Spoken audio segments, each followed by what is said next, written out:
Hello students, आज की video में हम 6 से व्यवस्था के संबंध में जानेंगे।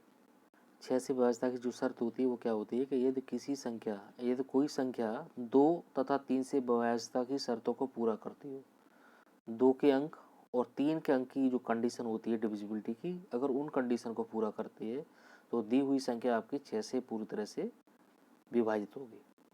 उदाहरण तौर पर आपके यहाँ पर 3 एग्जाम्पल हैं। इन तीनों एग्जाम्पल की हम जांच करेंगे कि ये क्या 6 के अंक से पूरी तरह से विभाजित हैं।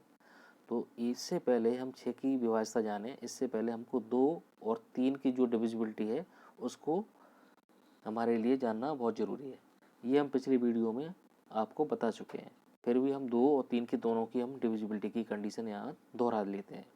2 से डिविजिबिलिटी की कंडीशन की ये थी कि यदि किसी संख्या के यूनिट प्लेस पर 0, 2, 4, 6, 8 इनमें से अगर कोई एक अंक है तो वो संख्या आपकी 2 के अंक से पूरी तरह से डिविजिबल होगी।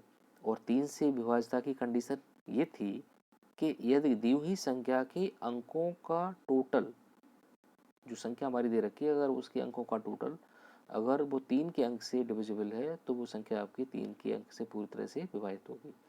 यहाँ पर दोनों कंडीशन को अगर किसी संख्या में लगा दें और वो दोनों कंडीशन पूरी तरह से यहाँ लागू हो जाएं तो दी हुई संख्या आपकी 6 से पूरी तरह से विभाजित हो जाएगी। ठीक है, तो यहाँ हम देखते हैं पहली संख्या है। पहली संख्या को हम करके देखते हैं। वहाँ 2 और 3 की दोनों की कंडीशन हम लगा के देखते हैं क्या वो दोनों कंडीशन यहाँ पर लागू हो रही है। अगर वो दोनों कंडीशन लागू हो रही हैं तो ये संख्या आपकी 6 की डिजिट से पूरी तरह से डिविजिबल होगी। तो यहाँ पहली संख्या हम लेते हैं 4734। 4734। अब यहाँ पहली जो 2 की जो डिविजिबिलिटी की कंडीशन है वो तो पूरी हो रही है, क्योंकि यहाँ यूनिट प्लेस पर आपका कितना है, 4 है। यूनिट प्लेस पर कितना है, 4 है। तो ये आपका 2 से डिविजिबल हो गया। अब इनका टोटल करके देखते हैं क्या टोटल 3 की अंक से डिविजिबल है। तो टोटल किया हमने, यहाँ देखेंगे इनका टोटल करेंगे 4 + 7 11, 11 + 3 14, 14 + 4 18। ये 18 इसका टोटल आया और 18 डिवाइडेड बाई 3, 3 6 जा 18। तो यहाँ पर 3 की जो डिविजिबिलिटी की जो कंडीशन थी वो भी पूरी तरह से लागू हो गई। तो इस प्रकार से हमने देखा कि 2 के अंक की और 3 के अंक की दोनों कंडीशन थी वो पूरी तरह से दी हुई संख्या जो हमारी 4734 थी इस पर हमारी लागू हो रही है। तो ये संख्या आपकी 6 के अंक से पूरी तरह से डिविजिबल होगी। दूसरी संख्या हम देखते हैं। दूसरी संख्या हमारे पास यहाँ पर है 27102। 27102। तो यहाँ 2 की डिविजिबिलिटी तो मालूम पड़ गई, ठीक है, यूनिट प्लेस पर यहाँ पर 2 है। ओके, और 3 की कंडीशन के लिए क्या करेंगे कि इनके जो अंक हैं उनका टोटल करेंगे। तो यहाँ टोटल करके देखते हैं। तो 2 + 7 9 + 1 10 + 0 10 + 2 12 डिवाइडेड बाई 3 इक्वल टू 3 4 जा 12। तो यहाँ भी क्या है, 2 की कंडीशन और 3 की कंडीशन पूरी तरह से लागू हो गई। तो ये भी संख्या आपकी 6 के डिजिट से पूरी तरह से डिविजिबल होगी। तीसरी में हम देखेंगे, तीसरी आपकी संख्या है 888। तो यहाँ 888 में देखेंगे यूनिट प्लेस पर आपका क्या है, 8 है, जो कि 2 से पूरी तरह से डिविजिबल है। और इन तीनों का टोटल करेंगे तो हमें कितना मिल रहा है, 8 + 8 + 8 24 और डिवाइडेड बाई 3 3 8 जा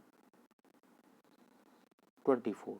तो यहाँ भी हम देख रहे हैं कि जो डिविजिबिलिटी की कंडीशन 2 और 3 की पूरी तरह से यहाँ भी लागू हो रही है। तो ये भी संख्या आपकी पूरी तरह से क्या होगी, 6 की अंक से डिविजिबल होगी। इसको हम कंफर्म कर लेते हैं क्या ये सही है। तो देखते हैं कैलकुलेटर की सहायता से। यहाँ पहली संख्या आपकी थी 4734। पहली संख्या क्या है, देखें 4734। 4734 डिवाइडेड बाई 6 इक्वल टू आपको मिलेगा 789। जहाँ कहीं भी आपको डेसिमल नहीं दिख रहा होगा तो यह संख्या आपकी 6 के अंक से पूरी तरह से डिविजिबल है, ये ठीक है। दूसरी आप संख्या देखेंगे 27102, okay, 27102 divided by 6 equal to 4517, ये भी आपका क्या है, पूरी तरह से डिविजिबल है, कहीं भी डेसिमल का प्लेस नहीं है। तीसरी संख्या आपकी है 883 times divided by 6 equal to 148, यहाँ भी आपका डेसिमल कोई भी नहीं है, तो ये भी संख्या आपकी 6 के अंक से पूरी तरह से डिविजिबल होगी। इस प्रकार ये जो है 6 से व्यवस्था की कंडीशन थी, जिसको आप आसानी से बिना समय गंवाए पूरी तरह से देख सकते हैं कि ये संख्या 6 के अंक से पूरी तरह से डिविजिबल है या नहीं। ठीक है, आज की वीडियो में इतना ही, धन्यवाद।